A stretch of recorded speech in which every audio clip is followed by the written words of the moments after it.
Welcome back. 47 minutes now past the hour. Look at your screen. Could the biggest science project ever lead to the end of the world? Look at this animation on your screen. It's called the Hadron Collider. It's going to be turned on this weekend for the very first time, and it could unlock the secrets of the universe and its creation.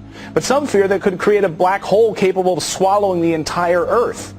That's animation of the actual Hadron Collider there. And joining me now is Dr. Michio Kaku. Am I always saying that right? I hope I'm saying that right. That's right, Michio Kaku. Okay. You are a professor of theoretical physics and the author of New York Times bestsellers, Physics of the Impossible. Great book. Check it out. Okay. I'm very excited about this. It's a 17-mile build, this thing underground, right? Explain to us what we're actually talking about here. This machine is bigger than the city of Geneva, which is right next door. Protons will be circulating 17 miles in circumference in a ring. They'll be slammed together to recreate a piece of Genesis.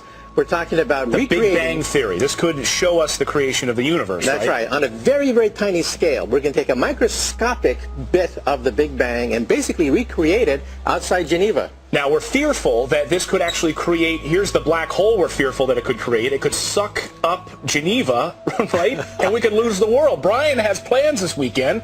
Let him know, is the end of the world going to happen this weekend? The answer is no. Mother Nature slams the Earth with particles much more ferocious than anything that we can create with our pea shooter called the Large Hadron Collider. And the Earth is still here, and the Earth has been here for billions of years. We're not going to create mini black holes in this machine. Now, we could have had this right here in the United States because, as you were telling me, Ronald Reagan first proposed having it built right here in the United States. Ronald Reagan had a dream, and that is that the United States should be #1 in physics.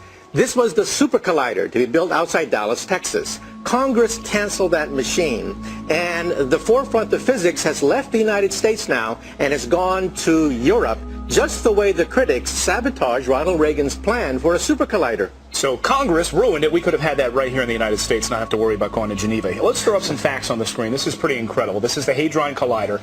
Cost $5.8 billion to build this thing.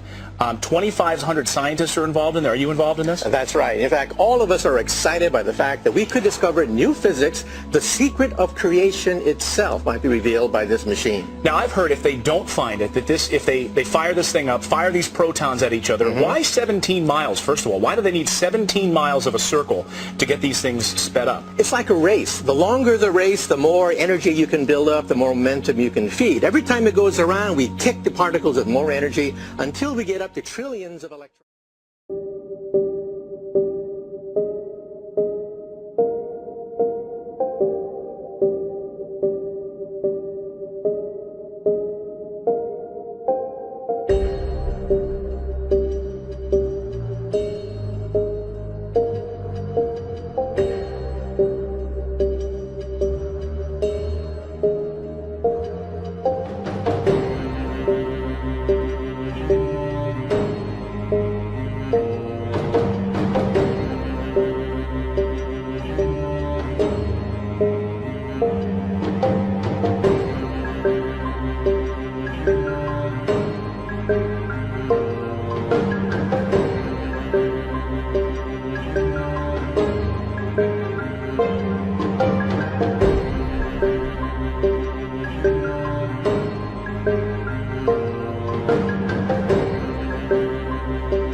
tornado moved slowly 6 miles through the center of Joplin. The town is now effectively cut in half. It was just crazy. It was like a jumbo jet was landing on your house. I love you.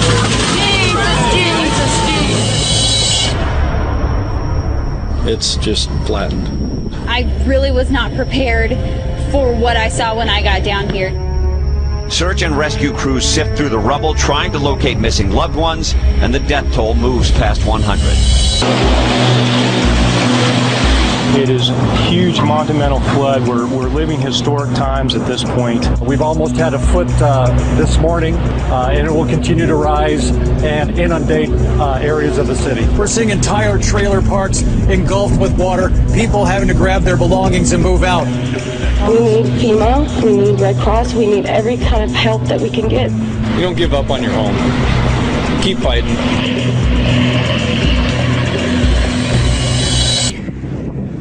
Trembling and the rocks are falling down.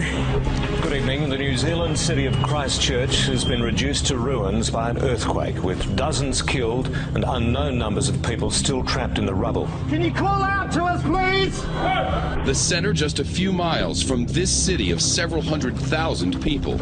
I mean, looking around, there was just, people hysterical, not knowing really what to do next. Magnitude 6.3 quake left a lasting impression on the landscape and on the people. Flames raging out of control in northeast Arizona. This is exactly the kind of thing we hoped wouldn't happen. The way this thing is working, you may not have that much time. Fire officials are putting out the order to hundreds that it's time to move to safety. We packed up for everything that we could. Memories and clothes. We don't want to leave. I'm going to cry. We don't want to leave. Really turned into more of a swing. Large chunks of buildings fell to the streets as people rushed for cover. The skyscrapers nearby were swaying like trees in the wind. I did think at one point that I really might die here. And then round two as the tsunami sirens wail. You're seeing live footage of a tsunami engulfing the port area.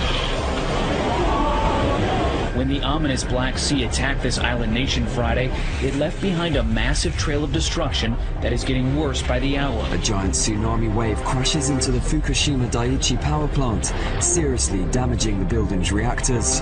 The Japanese Prime Minister Naoto Kan said today the disaster is the worst crisis for Japan since World War II. It is staying on course to head north, with major American cities still in its crosshairs. Shelves emptying in the scramble for last-minute supplies and food to last 3 days. New York evacuated about 137,000 people in the low-lying sections of Manhattan. What we also saw was a lot of flooding. We're talking ankle-deep, knee-deep, waist-deep. This is chaos. I never saw anything like this in my life. The Weather Service in Birmingham, Alabama has issued a tornado warning for Tuscaloosa County. A tornado warning means that a tornado has been spotted heading for your area. Seek shelter in an interior. This has been the country's worst and deadliest tornado outbreak since the Great Depression. Governor Deal declared a state of emergency in 16 counties. You think the death toll will go up? Yes, sir. And we drove Phoenix. It was more than 1.5 miles high. Take a look at this. It came roaring into town at 60 miles per hour. 1 man dead, more than a dozen injured in multiple pileups involving 24 cars, trucks, and semis across Arizona Tuesday. It reminded me of footage I've seen of war zones like in Iraq. Smoke everywhere. The quake registered 7.2 on the scale, strong enough to cause serious damage. Thousands panicking rushed into the streets.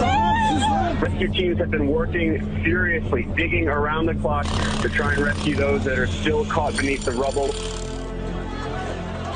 2 days after that massive earthquake struck, a miracle in the rubble. A 2-week-old baby pulled alive from a collapsed building.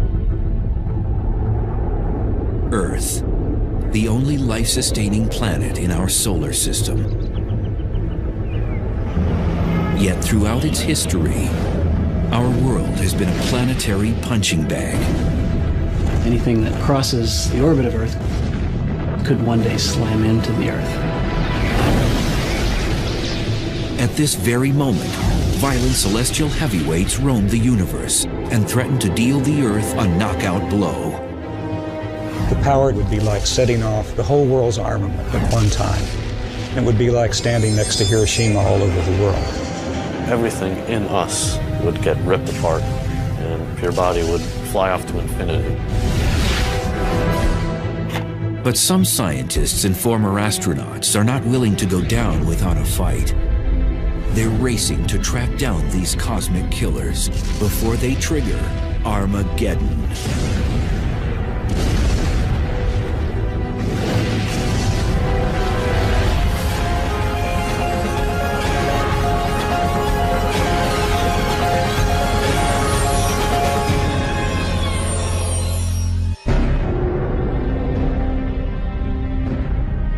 Earth shimmers like a sapphire jewel in our solar system. We go about our days unaware that in the far reaches of space, trouble could be headed our way.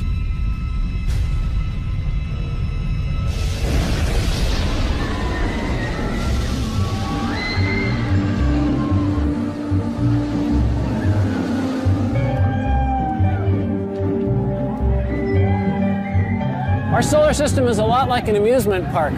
Earth and most of the other objects carve predictable paths around the sun. Normally, everything is calm and smooth.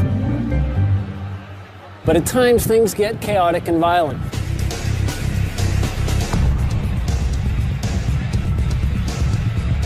Earth can be slammed by space rocks, zapped by deadly space weather, jolted, jostled, and threatened by the object's energy and forces of the cosmos. The Earth is on a cosmic thrill ride, one that often involves extreme danger. When you're moving fast and on a predetermined path, you hope nothing crosses it because there's nothing you can do. Nicaraguan border was right down along. Former astronaut Rusty Schweikert knows firsthand how dangerous celestial objects can be. In 1969, he piloted the lunar module during the Apollo 9 mission. Now, Schweikert is ready for more than a cruise through the cosmos. He's sounding alarms about the dangers of one particular asteroid named Apophis, which got too close for comfort in 2004.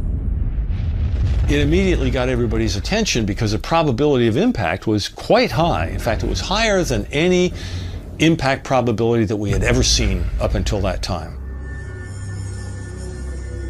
And Schweikert has a terrifying real-life example of just how damaging an impact from an asteroid even smaller than Apophis could be.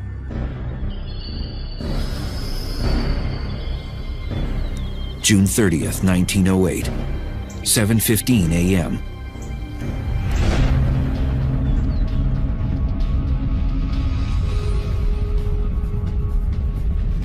An object half the size of a football field plunged down from space at around 34,000 miles per hour and produced a stream of fiery gas behind it. Within minutes, the fireball entered our atmosphere and violently exploded above Siberia's Tunguska forest.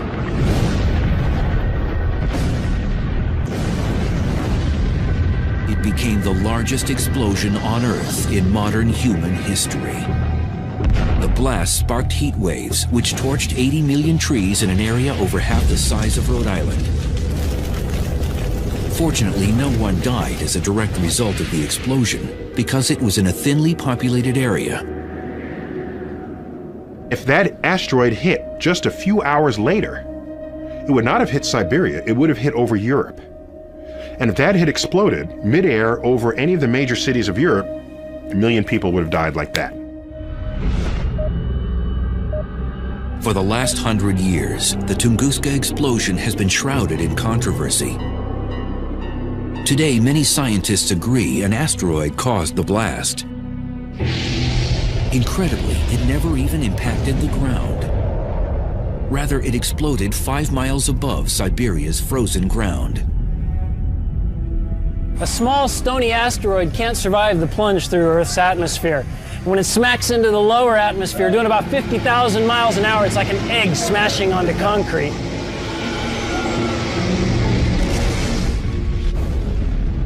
If this were to happen over a large city, it would annihilate it.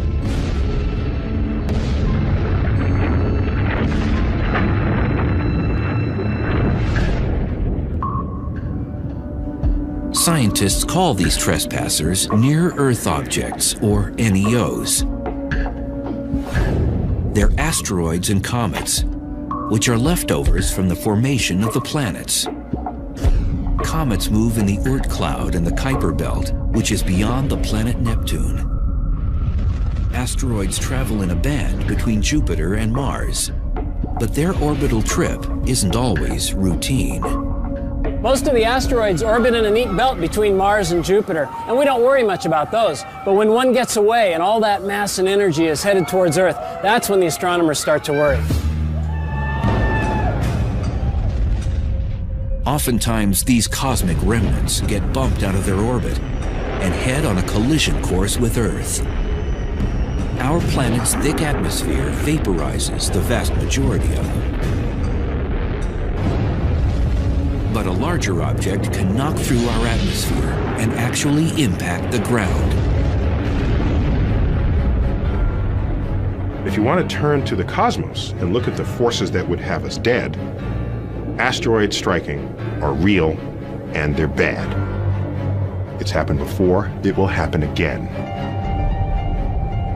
65 million years ago, an asteroid the size of a small city plummeted down from the sky. It exploded in the Yucatan Peninsula near the present-day Mexican village of Chicxulub with the force of 100 million megatons of TNT. It hits the Earth, cast billions of tons of Earth's crust into the atmosphere, cloaking Earth, blocking out sunlight, knocking out the base of the food chain, and sending a wave of extinction across the tree of life. It is believed the ferocious impact contributed to the mass extinction of the dinosaur. We can think of asteroids as being bad things, but were it not for an asteroid, we wouldn't be here today. Our mammal ancestors were running underfoot, trying to avoid being hors d'oeuvres for T-Rex. T-Rex gets taken out. Well, this opened up an ecological niche that allowed our mammal ancestors to evolve to something more ambitious than a rodent. And out comes the primates, and among the primates we have people. But ironically, the very kind of cosmic boulder that paved the way for humans to exist may one day wipe us off the planet.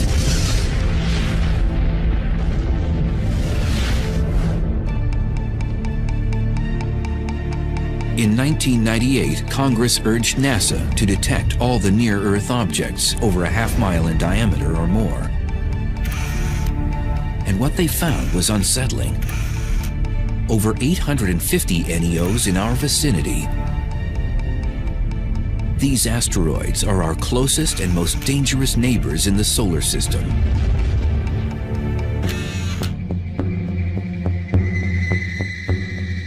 Donald Yeomans heads the NEO program at NASA's Jet Propulsion Laboratory.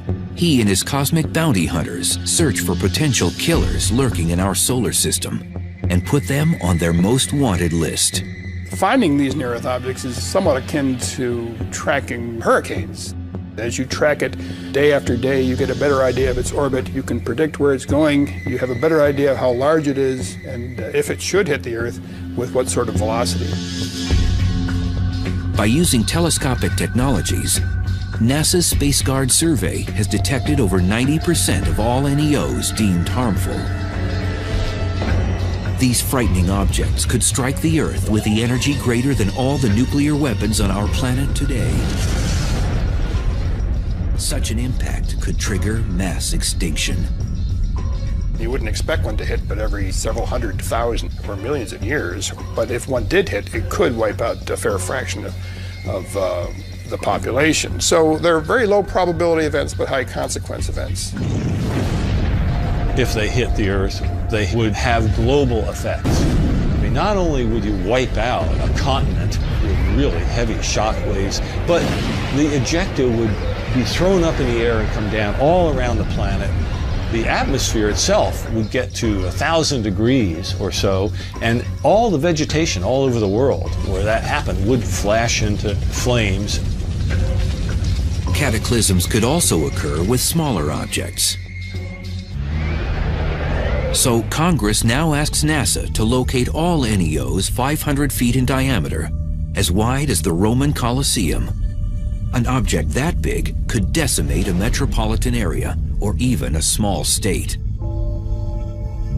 And what worries scientists most is not the asteroids they've discovered, but the ones they have not yet found. At any given time, there's about 24 objects for which we can't yet rule out an Earth impact.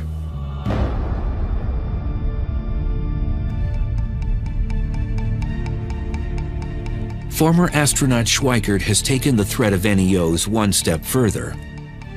He's appeared before Congress to request a special government agency be responsible for protecting the public from space rocks. Today, we have the technology to stop near-Earth objects from impacting the Earth for the rest of history. I mean, we can literally now begin to reshape the local solar system so that our survival is enhanced. The question is, will we? Or will we go the way of the dinosaurs?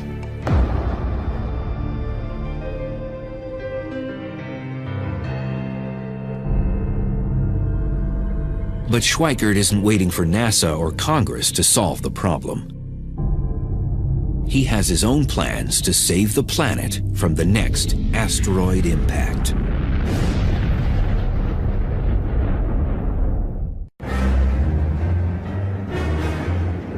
It's hard to believe the Earth has survived over 4.5 billion years, because since its infancy, the planet has taken a beating.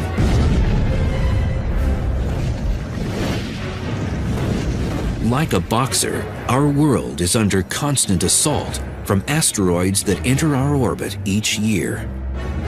But in the future, Earth could be knocked out. Former Apollo 9 astronaut Rusty Schweikert refuses to be bullied by asteroids. And now he's ready to defend Earth against these harmful rocks. We've discovered that there are these near-Earth objects flying by. And it again on Friday the 13th in April 2029. So in 2029, Apophis will come closer to us than our own communication satellites orbiting the Earth. It will be so close that people who are in the right place will be able to see Apophis go by the Earth with your naked eye. You won't even have to have binoculars. That's how close that asteroid is going to come. Apophis has an over 99% chance of missing the Earth in 2029. But if Apophis passes the Earth at a distance of exactly 18,893 miles, it may pass through a gravitational keyhole, a narrow region in space a half-mile wide. If this happens, the Earth's gravity could upset Apophis and change its trajectory. It could cause it to return and hit Earth 7 years later, on April 13th, 2036. The gravitational effect of the Earth will cause it to bend, cause the Apophis orbit to enlarge to precisely the size which 7 years later it will come around and hit the Earth. At the present time, Apophis has a 1 in 45,000 chance of delivering a deadly blow in 2036. But even these odds have scientists placing bets. It's one thing to know that there's maybe 1 chance in 45,000 that it's going to hit the Earth, but what you'd like to know, is there 1 chance in 100? Is there 1 chance in 10? Is the probability 1 that it's going to hit the Earth?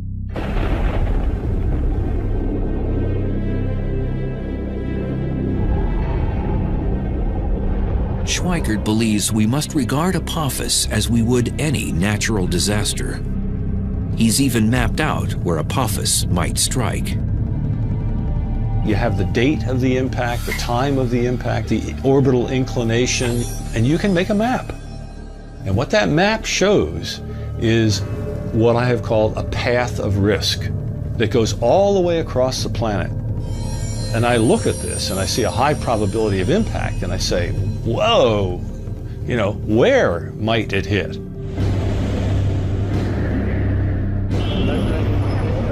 According to Schweikert, Apophis could impact any point along this path of risk.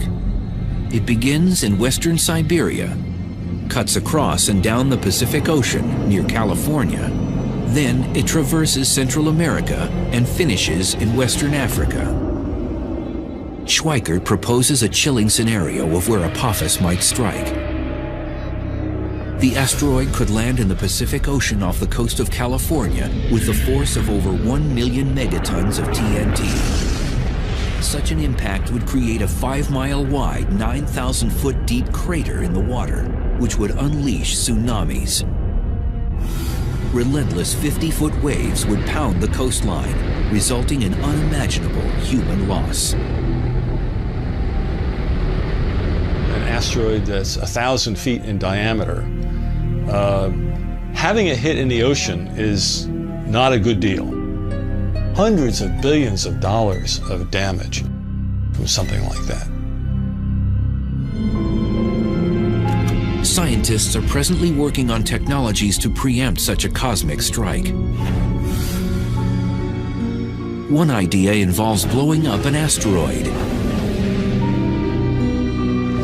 But some feel this could compound the problem, sending several chunks of the asteroid in our direction instead of just one. Consequently, Schweikert's new mission is to change the orbit of asteroids that could impact Earth. What you want to do is basically change the asteroid's orbit very, very slightly. You change its velocity by a 10,000th of a mile per hour so that it will miss the Earth instead of hitting it. Rusty's colleagues have drafted conceptual designs of spacecraft that could deflect asteroids, particularly Apophis. One would tow harmful asteroids away from Earth. But instead of lassoing the rock like a bull in a rodeo, the tractor will hover in front of it and use gravity as a tow line. If you park in front of an asteroid for a long enough period of time and you stay close enough to it but not touching it, you're going to increase its velocity. Or if you park behind it while it's... Although a space probe has landed on an asteroid in the past, the most challenging idea is launching a manned mission.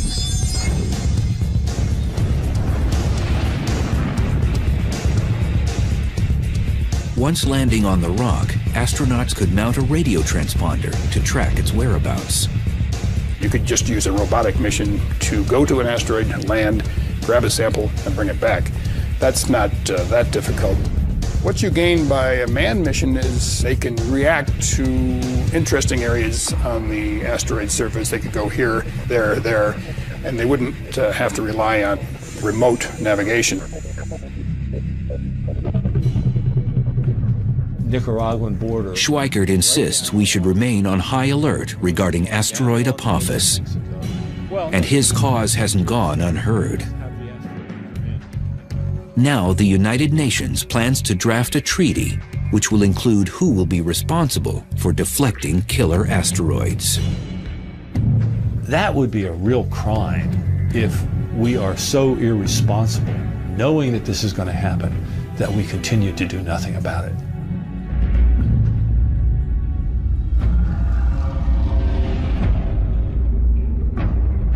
But asteroids and comets are not the only deep space threats. Earth has had its ups, and Earth has had its downs. We never know what's going to be around the next corner, and a lot of it is bad.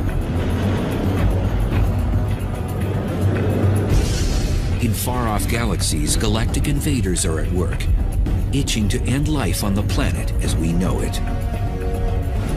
3 times daily, a strange flash pulsates across our sky. It's hundreds of times more powerful than the world's total nuclear armament, but it's not man-made. And if one happens close enough to Earth, it could end life on our planet.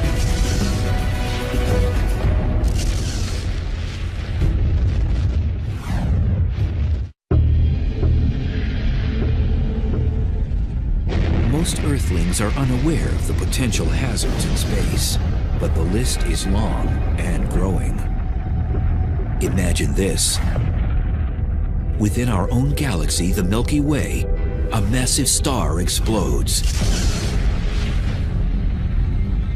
sending a lethal burst of energy rocketing toward our planet. This is a gamma-ray burst, the biggest explosion to rock the universe since the Big Bang. In the cities and countryside below, there's no warning of what's about to happen. And then, it strikes. It would be equivalent to standing 1 mile away from Hiroshima, any place on the Earth. The potent radiation cooks the upper atmosphere. Our ozone layer roasts. Across the hemisphere, human beings burn to death from radiation 100 times the fatal dose. The disappearing ozone layer causes increased temperatures around the world, triggering cyclones, tsunamis, and hurricanes. Most life on the surfaces of land and water incinerates. This may seem like science fiction, but it could happen if a gamma-ray burst hit Earth from 100 light-years away. Gamma-ray bursts are the brightest explosions in the universe. Because they're so far away and yet still so brilliant, they must involve an enormous amount of power. As much energy as the sun will emit in its entire 10 billion year lifetime.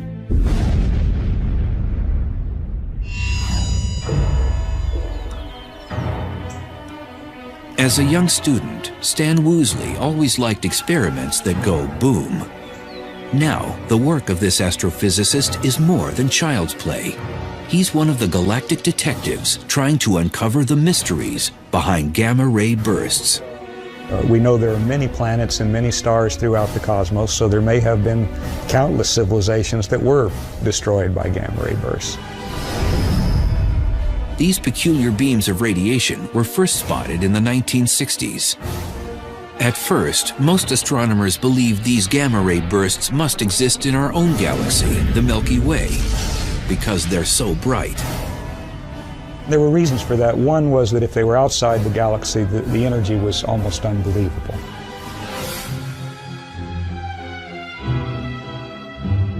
But at the time, even the most powerful telescopes couldn't determine their location and distance, because the bursts lasted for a few seconds, then disappeared.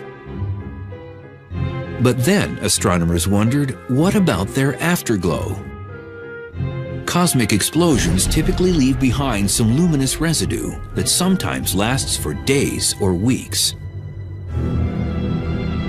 In the late 1990s, satellites used upgraded optics and X-ray detectors to finally capture a gamma-ray burst's afterglow. It became clear that gamma-ray bursts actually were cosmological, coming from very far outside of our galaxy, from millions and billions of light years away. And that meant their energy had to truly be astronomical.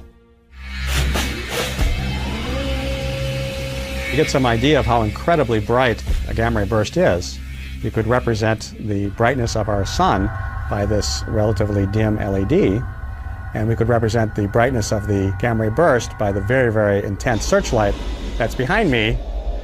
Isn't that incredibly bright? Unfortunately, with this comparison, the searchlight is not nearly bright enough to represent fully the gamma-ray burst, and in fact, we would need 100 billion such searchlights to have an adequate comparison. The gamma-ray burst is equivalent to the brightness of 1,000,000 trillion suns. These massive bursts could decimate Earth. But what causes them? We are quite convinced that the common gamma ray burst comes from the death of a massive star, at least 10 times the mass of the Sun.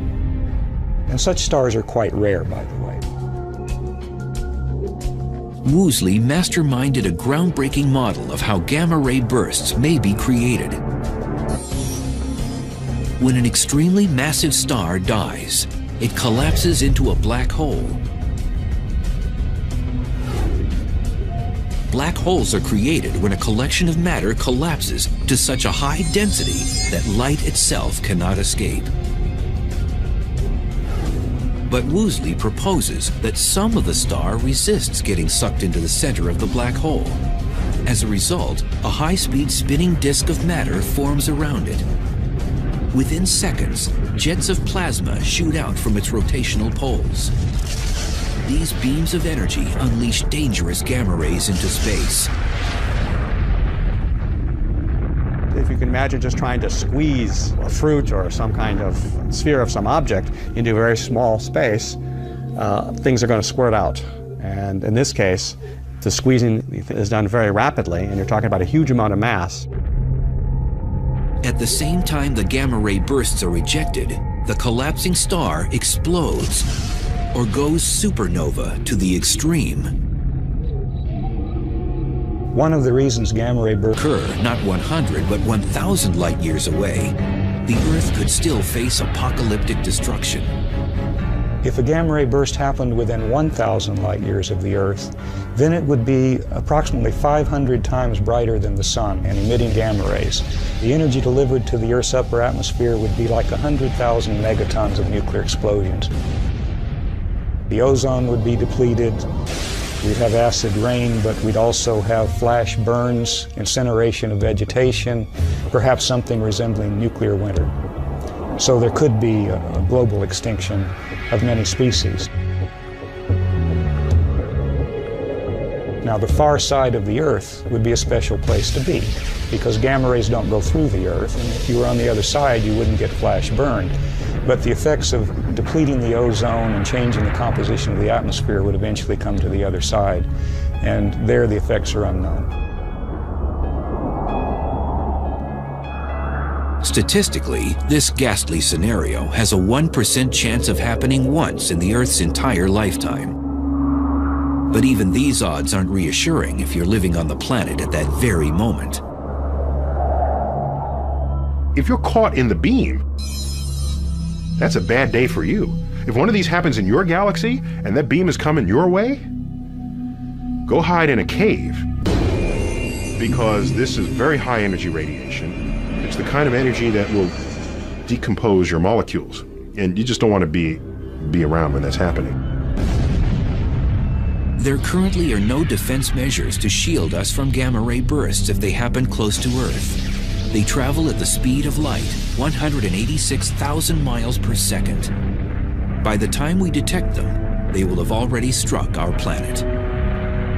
Gamma ray bursts could pose a hazard to the Earth or to anything living that came within their bore site, but as we've seen, they're very infrequent. And there are other things in the heavens and on the Earth that are much more dangerous. Cataclysms routinely erupt in some corner of the universe. And one day, something will snuff out Earth.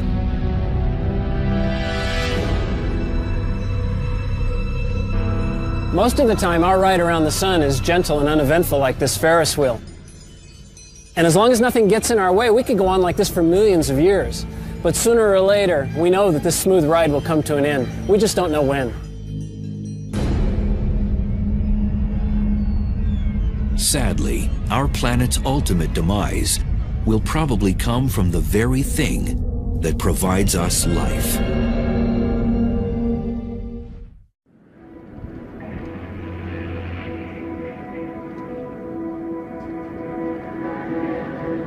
Earth maintains a cozy lifestyle, being third rock from the sun.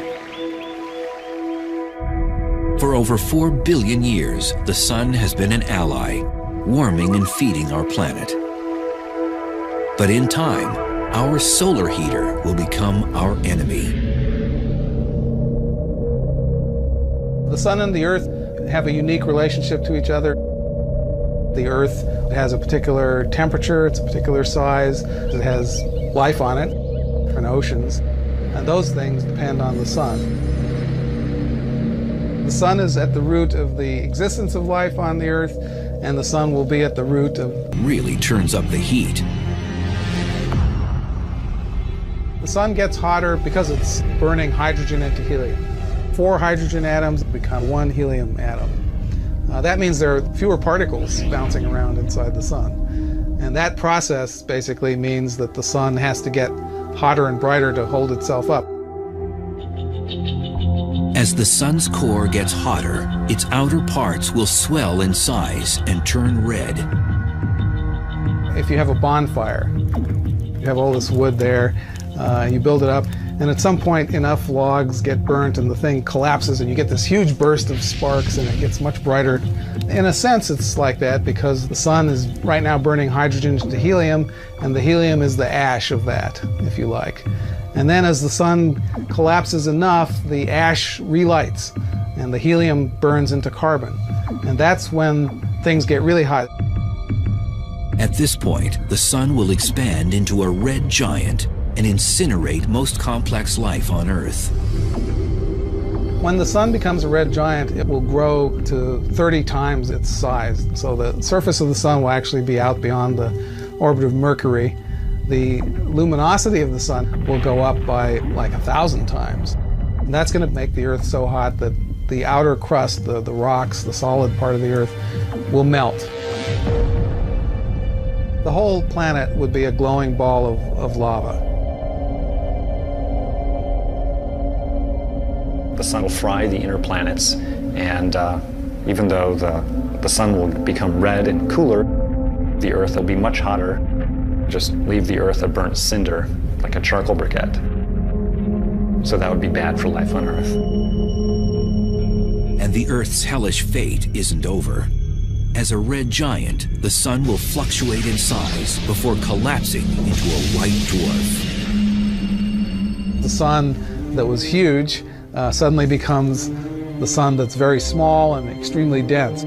It's only about the size of the Earth, sitting down there at the center of our solar system, very much fainter than it used to be, and then everything cools off. And then that object is no longer generating energy either, so it begins to cool as well. So the final fate of the solar system will be to cool off and freeze. Humans will probably have relocated to another planet or become extinct before the sun turns Earth into a snowball. However, the sun may dry up our world much sooner. If the sun doesn't get us at the time of the red giant phase, it may well get us earlier by just becoming bright enough to cause the oceans to evaporate. Water is an essential component for all life, and so if the Earth actually loses all its water, then that's another reason why life might disappear from the Earth, and it would again be the sun's fault. There may be ways for Earth to win a stay of execution. As the sun is swelling, it also begins to lose mass much more rapidly than it's losing it now. And of course, if it's getting less massive, it has less of a hold on the Earth will move further out into a larger orbit. And so it's kind of a race between the growing sun and the growing heat from the sun and the Earth actually moving, a little bit away from that fire that's getting too hot.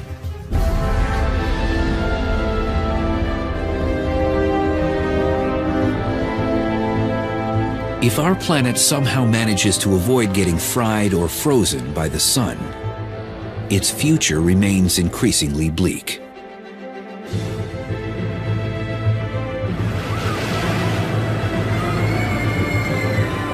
This place is full of adventure.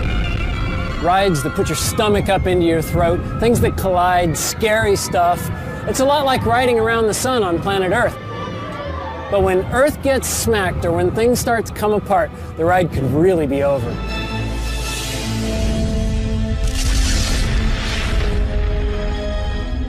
I don't know what that means for the universe to end, because I like time.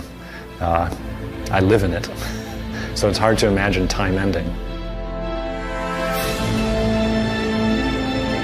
Today, scientists contemplate our inevitable fate. In the distant future, the Earth and the entire universe may face the ultimate cosmic monster.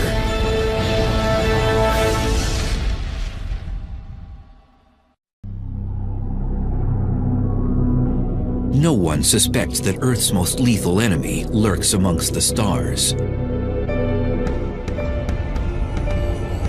But in the future, and without prior warning, a cosmic Grim Reaper will unleash the ultimate Armageddon.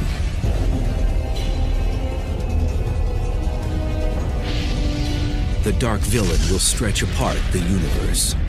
Galaxies themselves will split apart. Stars and planets will tear to shreds. The ultimate apocalyptic event is being called the Big Rip. And when it begins, it won't stop until every atom and nuclei in the universe are mincemeat.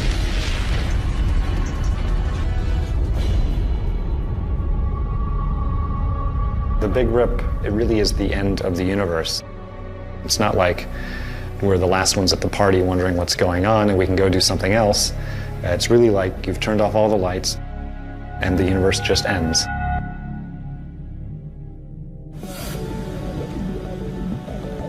Innovative physicists Robert Caldwell and Mark Kamiankowski proposed the notion of the Big Rip, a grim hypothesis about the final fate of the universe. We used to think that the universe, which is currently expanding, could reach a point of maximum expansion. The Big Rip is the idea that the expansion will not only continue and accelerate, but rip everything apart as it does so.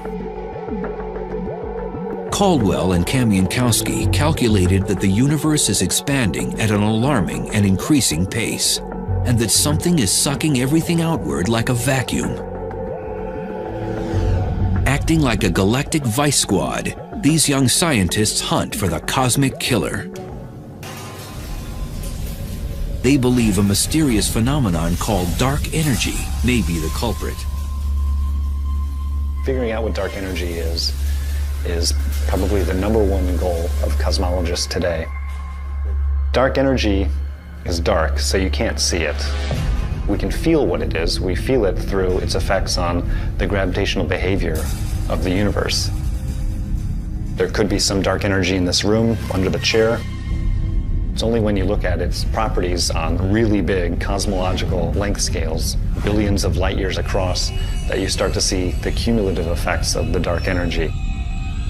It causes things to be pushed farther away from each other and contributes to the expansion of the universe in a quickening pace. Edwin Hubble, whom the Hubble telescope is named after, first discovered the universe is expanding back in the 1920s. But it wasn't until 1998 when a crack team of scientists measured that this expansion is moving like a runaway train.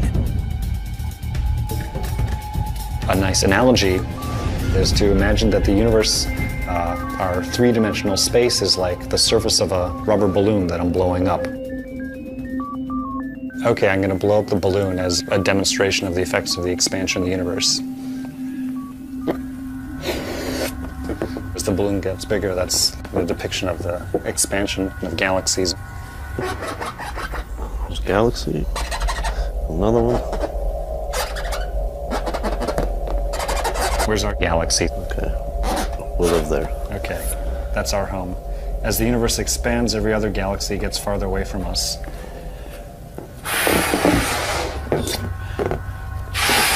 In ordinary expansion, each galaxy stays the same size. But if you have super accelerated expansion, then the galaxies themselves can each expand, which is sort of what's happened here.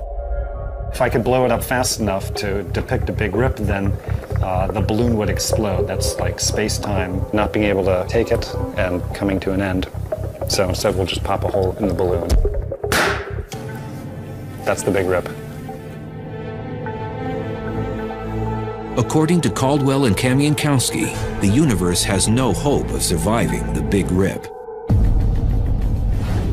They've even come up with a countdown to this apocalyptic event. The Big Rip kind of rolls up its sleeves and progressively takes apart the universe layer by layer, working from the outside in, going from the largest scales to the smallest scales.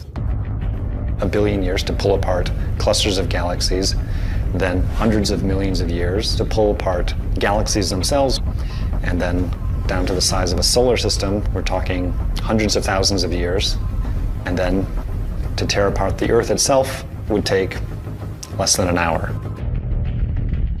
It's kind of interesting to think about what that would look like. If I'm in my protective capsule watching things happen, I would see this wall of darkness that starts coming towards us. I would no longer, at that point, be able to see any stars. The Earth, layer by layer, will be peeled off and ejected away. Everything in us, the molecules that hold us together, would get ripped apart, and every atom that makes up your body would fly off to infinity in a very short period of time. Fortunately, mankind doesn't need to lose sleep over the Big Rip. Caldwell and Kamiankowski estimate that it will climax 50 billion years from now, when the universe is over 3 times its current age. What's really fun for us is to try to figure out whether this is actually what's going to happen, to paint the science fiction scenario of what might happen and to think what might happen to us.